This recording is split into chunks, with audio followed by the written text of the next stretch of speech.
किसी ने बड़े कमाल की बात कही है कि जीवन मिलना भाग्य की बात है, मृत्यु होना समय की बात है और मृत्यु के बाद भी लोगों के दिलों में जीवित रहना कर्मों की बात है। नमस्ते दोस्तों, मैं हूं आरजे कार्तिक।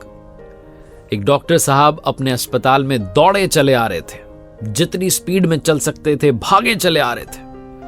ऑपरेशन थिएटर वाली लॉबी में आए तो उन्हें 5-6 लोगों ने घेर लिया और सुनाने लगे कि अस्पताल खोल लिया है, अपने आप को क्या समझते हो, अब आ रहे हो, हम इतनी देर से इंतजार कर रहे हैं, आपको कोई सुध नहीं है, आपको कोई चिंता नहीं है, हमारा बच्चा ऑपरेशन थिएटर में, हम इंतजार कर करके थक गए, आप अब आ रहे हो। डॉक्टर साहब ने कहा, आप मुझे जाने दीजिए, मुझे काम करना है। वो लोग सुनाए जा रहे थे कि डॉक्टर साहब आपका बेटा होता तो क्या आप इतने आराम से आते, आप भाग कर आते, आप जल्दी आते, आप ये करते वो करते। बहुत कुछ कह दिया डॉक्टर साहब को। डॉक्टर साहब ने कोई रिएक्ट नहीं किया, वो दौड़े चले गए ऑपरेशन थिएटर में।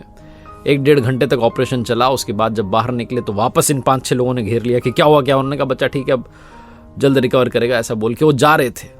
फिर उनसे सवाल करने लगे, कब डिस्चार्ज होगा, ये होगा। डॉक्टर साहब ने कहा, अब ये सारे सवाल आप नर्स से पूछ लीजिएगा, मुझे जाने दीजिए।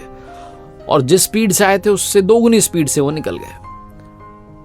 ये जो 5-6 लोग थे उस बच्चे के घर से, माता पिता चाचा मामा, उनको लगने लगा कैसा घमंडी डॉक्टर है, बात तक करने की तमीज नहीं है। कुछ देर बाद वहां नर्स आई तो नर्स बताने लगी बच्चे की हाल। उन्होंने कहा बच्चे का मत बताओ, पहले ये बताओ कि ये जो डॉक्टर है ये इतने इगोइस्टिक क्यों, इतने घमंडी क्यों, इतना अहंकार किस चीज का इनके अंदर, हमें तो ये बताओ। सीधे मुंह बात नहीं करते, आए थे तब हमने पूछा तो जवाब नहीं दे रहे थे, जा रहे हैं तब जवाब नहीं दे रहे हैं।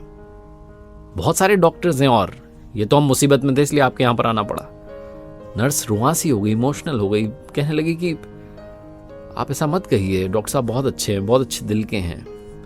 आपको शायद पता नहीं, आज सुबह एक रोड एक्सीडेंट में इनके बेटे की डेथ हो गई, लेकिन हमारा फर्ज है इन्हें बताना कि कोई पेशेंट आया ऑपरेशन थिएटर में, तो हमने कॉल किया, अपनी ड्यूटी निभाई। हमें लगा था शायद डॉक्टर साहब मना कर देंगे। उन्होंने बिना देरी के, उन्होंने कहा मैं आ रहा हूं, बिना देरी के वो दौड़े चले आए, ऑपरेशन थिएटर में गए, आपके बच्चे को का ऑपरेशन कर दिया, वो ठीक हो जाएगा, चिंता मत कीजिए।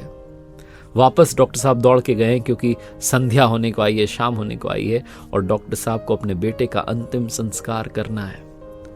छोटी सी कहानी जिसका सार यह है कि बिना किसी की सिचुएशन समझे हम रिएक्ट कर देते हैं, हम परिस्थिति समझते नहीं है, बस अपनी बात थोप देते हैं और बाद में जब हमें सिचुएशन समझ में आती है तो अंदर ही अंदर गिल्ट महसूस करने लगते हैं।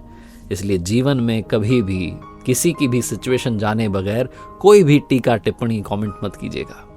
एक बार फिर से वही बात जो अक्सर आपसे कहता हूं, अच्छा बनिए, बेहतर बनिए, बेहतरीन बनने का प्रयास कीजिए जीवन में, कर दिखाइए कुछ ऐसा कि दुनिया करना चाहे सिर्फ आपके जैसा।